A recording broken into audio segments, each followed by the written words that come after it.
President at Directress ang ating, ito po ay aking naging pangalawang ina, Mrs. Theodora R. Santos, palakpakan po natin. At parang kapatid ko naman po, nung ako'y nasa St. Michael, ang ating guidance counselor, Mrs. Ann Concepcion Natividad.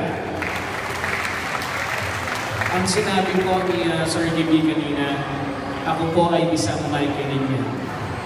Utang na loob po ng Vice Mayor ng Masa o ni Andres Santos kung bakit po ako sanay bumasa, sanay sumulat, at kung bakit po ako naging Vice Mayor ay utang na loob po sa St. Michael School. Sa dami ko po, araw-araw po ako po ay nagtatalumpati sa graduation. Kahapon po ako yung nandito, kung ano po yung sasabihin ko nga dapat kahapon, ito rin yung sasabihin ko ngayon. Pero iba po pala, pagka kung saan ka po nagmula, kanina habang kinakanta po yung St. Michael Hill, kinikilabutan po ako dahil ngayon ko lang po ulit narinig ito sa haba ng panahon.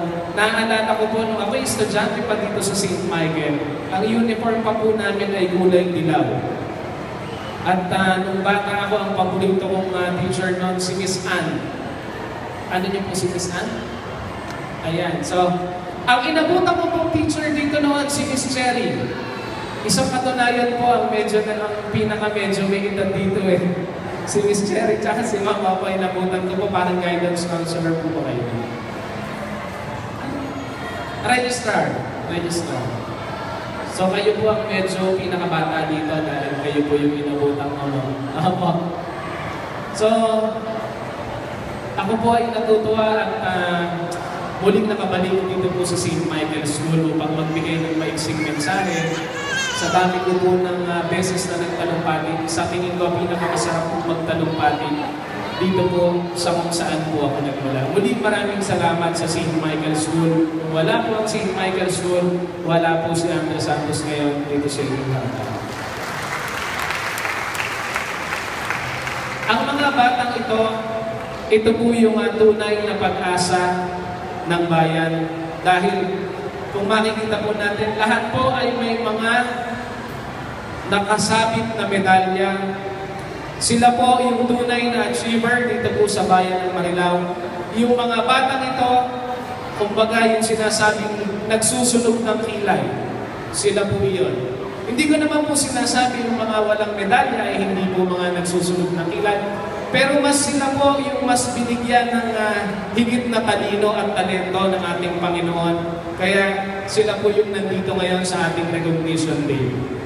So, yung ating mga paghihirap, yung paghihirap po ng mga batang ito, ang kanilang gantimpala po ay yung mga nakasabit na medalya. At syempre mga kids, ito po ay gantimpala na rin natin sa ating mga magulang. Yung kanilang paghihirap at pagsusumikap, yan po ang kapalit. Kaya kung makikita po natin yung mga magulang, talagang tuwang-tuwa po habang sinasabit yung ating mga medalya. Yan po ay isang gantimpala na ibibigay po natin sa ating mga magulang. So, lahat ng mga medals na yan, ang hiling ko sa mga batang ito, bago kayo pumunta o kumain sa Jollibee o kaya sa Shakey's kayo kakain mamaya, yung inyong mga medal ay isabit natin kay Mami at Daddy. Okay po ba yun? Yan po ay regalo natin para sa kanila. At ang isa pa pong gantimpala ng mga batang ito na po yung huling araw ng pagpasok nyo ngayong taong ito. Dahil ang gantimpala nyo, syempre naman sa inyong pagsusumika, ay ang kasunod po ay bakasyon na. Wala na pong pasok. Di ba po? So tapos na po ang paghihirap sa paggawa ng assignment. Tapos na po yung pagpupuyat para po mag-review sa ating mga darating na examination. Pero kahit po tayo nasa bakasyon, kahit po tayo ay walang pasok, ang importante po natin gawin o ang dapat po natin gawin mga kids o mga mag-aaral ay habang nasa bakasyon tayo, planuhin po natin kung ano po ba talaga yung dapat nating makamit. O habang nagbabakasyon tayo po ay magplano ano po ba yung ating pangarap sa buhay. Lahat po ba tayo may pangarap? Pakitaas po ang kanang kamay ng walang pangarap. So, may nakataas po ang kamay. So, lahat naman po ay may pangarap. Pakitaas na po ang kamay ng may mga pangarap. So, lahat po, alam niyo po, yung mga batang ito, syempre habang bata pa po tayo po ay mga idealistic. Ang pangarap po ng bata, napakataas, napakalaki, napakarami. Dapat naman po talaga. Pero syempre, yung reality, tanungin ko nga po muna sa mga batang ito, sino po ang gustong maging doktor paglaki nyo? So, madami na din. Sino po ang gustong maging engineer? Sino po ang gustong maging teacher kagaya ni Ma'am Cherry? Pakitaas po ang kamay. Isa lang ang gustong maging teacher. Sino ang gustong maging pilot? Sino po ang gustong maging vice mayor? Meron din. Gustong maging vice mayor. Alam niyo po, kaya ko po sinasabi ito dahil dapat po lahat ng bata ngayon meron na pong sense of direction. Ngayon pa lamang, ngayong oras na ito, dapat po alam na nila kung ano po ba talaga yung gusto nila. Kaya ko po na ikukwento, umabot po sa aking buhay at naranasan ko po. Nung bata po ako, medyo magulo po ang aking buhay. Wala pong direksyon. Dumating po sa punto na ang buhay ko ay walang direksyon.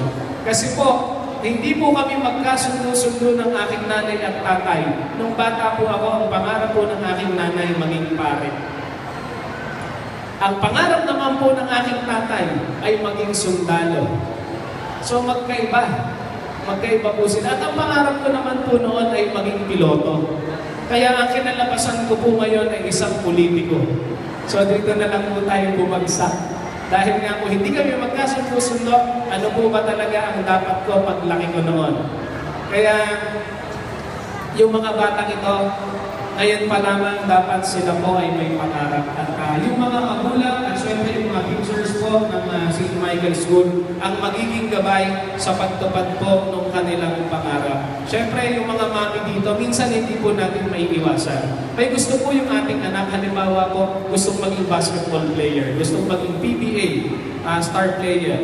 Yung ating, yung tatay naman ang gusto niya ay maging pulis. So ako po ay ma-advise ko, supportahan po natin ano po yung gusto ng ating mga anak at naniniwala po ako mas magiging maunlad po. Halimbawa, gusto maging basketball player, ibili po natin ng basketball, ibili po natin ng rubber shoes para sa kanyang paglalaro. Isang halimbawa po pala, mga kids, kilala niyo po si Michael Jackson? Kilala niyo po? Halimbawa po si Michael Jackson ay pinilit ng kanyang ama na maging boksingero o maging boxer. Ano po ang kalalabasan ni Michael Jackson? Magiging matagumpay po kaya siya na boksingero? Siguro po hindi. Sa bagay, hindi po natin alam. Pero malamang hindi. Dahil isa po siyang magaling na singer. O, di ba po? So, pero sinuportahan po siya ng kanyang mga magulang kaya po niya naabot yun. Isang halimbawa pa po, kilala niyo po si Muhammad Ali? Si Muhammad, baka hindi na po kilala kasi po mga bata pa yung mga nandito. Yung mga nanay at tatay, kilalang kilala po yan. Si Muhammad Ali po ang isa sa pinakasikat na boxer o pinakasikat na boksingero nung araw, nung panahon po nila Ma'am Cherry.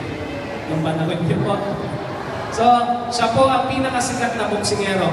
Kung halimbawa po, si Muhammad Ali ay pinilit ng kanyang mga magulang o ng kanyang tatay na maging singer. Ano po ang kalalabasan ni Muhammad Ali? Baka hindi rin po magiging matagumpay. Isang pinakamagandang halimbawa po nagmula po sa ating bansa, si Manny Pacquiao. Kilala niyo po si Manny Pacquiao, sigurado. Talagang si Manny Pacquiao ang idol ng mga Pilipino. Si Manny Pacquiao po, alam naman po natin na ayaw ni Aling Dionisia o ayaw ni Nanay Dionisia na si Manny Pacquiao ay binubugbog sa ring o sa kanyang laban. Masakit po sa isang ina na binubugbog yung kanyang anak. Pero dahil doon po masaya si Manny Pacquiao, yun po ang kanyang pangarap. Wala pong ginagawa si Manny Pacquiao. Makikita po natin pagka may laban si Manny Pacquiao. Si Aling Dionisia may dalang rosaryo, nananalangin sa harap ng mga santo o sa nagdadasal si Nanay Julissa upang manalo ang kanyang anak. Ibig sabihin po, kahit ayaw niyang binubugbog si Manny Pacquiao, sinusuportahan po ni Aling Julissa yung kanyang anak dahil po yun ang kanyang pangarap at doon masaya si Manny Pacquiao. Kaya ko po sinasabi, para po yung mga magulang, tayo po yung maging gabay sa pangarap o sa mga gusto na mga adhikain ng mga batang ito, tayo po yung magiging gabay. So, hindi po nila matutupad ang kanilang mga pangarap nang walang suporta yung ating mga mami at daddy na nandito. So, importante po habang bakasyon, i-determine po natin ano po ba talaga ang ating pangarap at pagkatapos po nun, yung mga nanay at tatay at yung mga teachers po ng St. Michael's School ang mag-guide sa atin at susuporta para po matupad yung kanilang mga pangarap. So, ang assignment po ng mga bata, ano po, pagkatapos po natin dito, isasabit po yung medal sa ating mga magulang. At ang pangalawa po ay habang tayo po ay nagbabakasyon, pag-usapan na po natin at planuhin na po natin ano po ba talaga yung pangarap ng mga batang ito kung saan po sila mapupunta paglaki nila. So hindi na po ako magpapakahaba para hindi po maantala ang ating recognition day ngayon. At muli, isang pagbati ko po sa lahat ng mga bata na nagkamit ng karangalan ngayong araw na ito. At kayo po ang tunay na bayani at pag-asa ng ating bayang Marilao. At syempre, pagbati po sa mga magulang na talagang nagsumikap, nagpakahirap, nagtatrabaho, nagpupuyat sa umaga para mabigyan ng baon ng mga batang ito at mabigyan ng talino. Siyempre, mga teachers po at sa ating mga owners ay kayo po yung tumutulong sa mga batang ito para mabigyan po ng panibagong kaalaman. So, isang pagbati po sa inyo at ang huling mensahe ko po para may mga nakita ko mga senior citizens dito. No? So, ang ating pong libreng sine sa mga senior citizens ay patuloy po. Tapos na po yata yung pelikula ni Piolo Pascual, yung Starting Over Again. So, hindi na sa mga mami, yung mga mami hindi pa senior citizen, i-dedate ko na lang po kayo sa sinihan pagka may pagkakataon po. So, muli po, sabi ko nga po, isang karangalan na ako'y nakapagtalumpati at nakapagbigay po ng mensahe. Muli po, ang Michael Unions po ay mabuhay at ang inyong lingkod po ay proud na proud maging Michael Unions. Muli po, maraming salamat po at mabuhay po tayo lahat.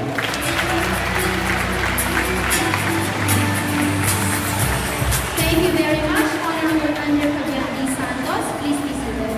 For a very inspiring message and a very informative speech, which I am sure could help a lot to make this outstanding youth to be more successful in life. Ladies and gentlemen, today we are giving certificate of appreciation to our guest speaker this morning in recognition for his gracious acceptance as keynote speaker in the recognition ceremonies. Certificate of appreciation is awarded to Honorable Andrew Fabian D. Santos in recognition for his gracious acceptance as guest speaker in the recognition ceremonies of the grade school and high school department of the St. Michael's School of Marilao.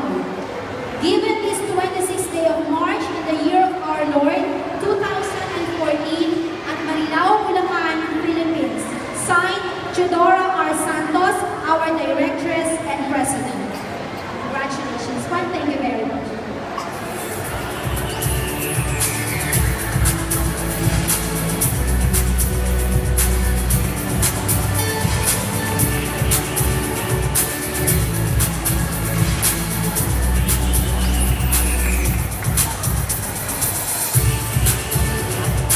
Once again, thank you very much.